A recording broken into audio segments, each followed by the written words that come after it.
Hey folks, welcome to a product review at Finominal.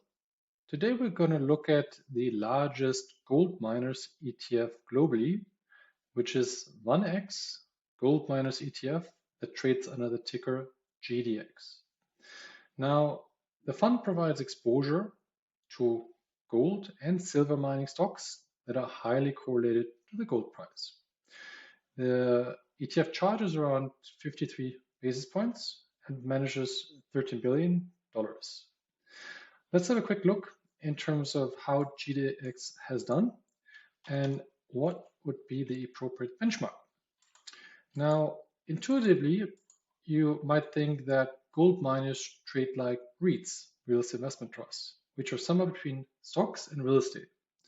Having said that, what we do see in the alpha analyzer tool that the suggested benchmark index is actually the gold price itself.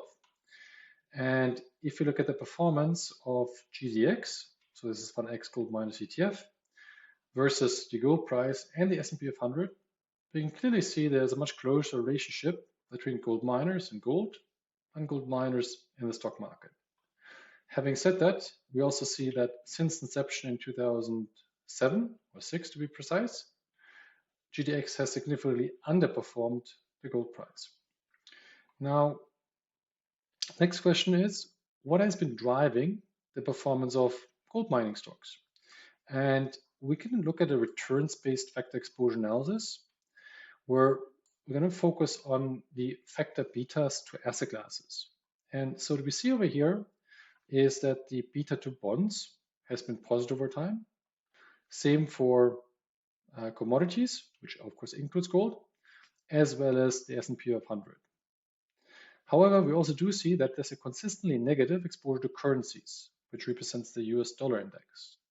So stated differently, being long gold miners is the equivalent of being short the US dollar. So something worth contemplating. We also do see on the right-hand side that the exposure to popular equity factors has been diverse over time, and these are not the drivers of the gold price. Now, when you think about allocating to gold or to gold mining stocks, the primary objective would be diversification to consider as a hedge. Now, we can evaluate that via our diversification booster tool. And we're not only going to look at gold mining stocks, but also at gold itself. And in this case, we're going to use GLD, which represents an ETF that tracks the gold price. Now, the first thing that we can look at is at the correlation to stocks. And we see that GDX had a low correlation to the stock market with 0.27, which is great. Having said that, gold itself had an even lower correlation. Now, we also see that the downside beta to the S&P 500 of GDX was higher than the upside beta, which is not favorable. We can also simulate if it would have been worth adding gold mining stocks to an equities portfolio. So we see that over the last 17 odd years, the S&P 500 had a Sharpe ratio of 0.53. Now, if you would have added a 25% allocation to GDX, i.e. gold mining stocks, the Sharpe ratio actually would have decreased. Versus if you would have allocated 25% to gold directly, you would have achieved a higher Sharpe ratio. Now, that effectively means that GDX or gold mining stocks do not provide any diversification benefits. And we can look at this in a bit more detail by looking at stress periods historically. So if you start, for example, during the global financial crisis in 2008, we can see that GDX declined. It declined less than the stock market, which dropped by 52%, but gold was up by 46%, generating much stronger diversification benefits. Now, there's a variety of other crises, and you know, like the kind of like gold miners versus gold are quite diverse, but overall you do see that gold itself has been a better hedge on average than gold mining stocks. For example, during COVID, gold mining stocks dropped almost as much as the stock market. So that's kind of like interesting to consider that gold mining stocks behave quite differently than gold during stock market crashes.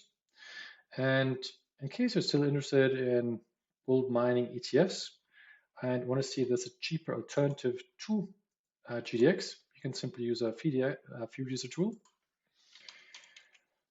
And what we see over here is that indeed, I believe there is one fund, the iShares MSCI Global Gold Miners ETF with a nice ticker ring, charges only 39 basis points compared to 51 for GDX, but has almost generated the same performance since 2012.